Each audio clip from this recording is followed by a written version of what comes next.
importantly, thank you to our beautiful newlywed couple, which is Mr. and Mrs. Shelley. As we all know that the land is in the brink of catastrophe. However, the Lord chose to make this day possible for us to rejoice and be glad in it for us ukuthi namhlanje sihlanganyele kanye no Mr. no Mrs. Shelley. Namhlanje ningibonile bengenza kuma up and down. It shows how happy is myself. Quickly let me introduce myself. Mina igama lami nguMathapelo Miranda Kurenyo Machika. Kulabo abangangaziyo ngakwethu mina ngisizukulu senkosazana. Inkosazana kaSomabusa besala ngendini encane yangawonkosikazi kaNdumba unahlali kwakhe. Quickly bangani bami, today ngijabulile. This is a big day and ngithanda ukuthi before ngaqhubekela phambili mina ngakwatshele I'm not just a friend. Kodwa I'm a child and I'm a younger sister to his brothers. Ngithanda ngendlela uma uJele angamukela ngakhona nangena kwakhe. The reception was so perfect. And I asked myself ukuthi kwenze kanjani, only to find out ukuthi she's a Capricorn. She was born on the 1st of January, the same day my late mother was born. So that's when I realized ukuthi kwaJele senginoma futhi kwaJele I have a brother.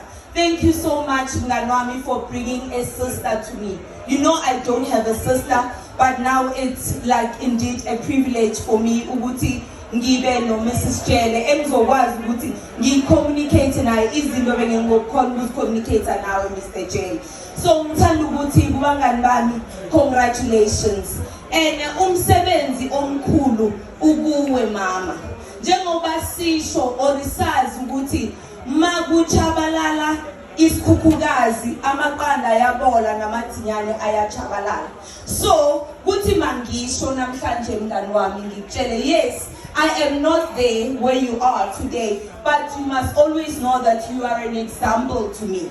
Konke okwenzako ocabanga ukukwenza, just remember that there is someone who is looking up to me. That is Randy. Ngithanda ukusho kuwe ngithi igama engikunikela lona namhlanje is perseverance. You did persevere.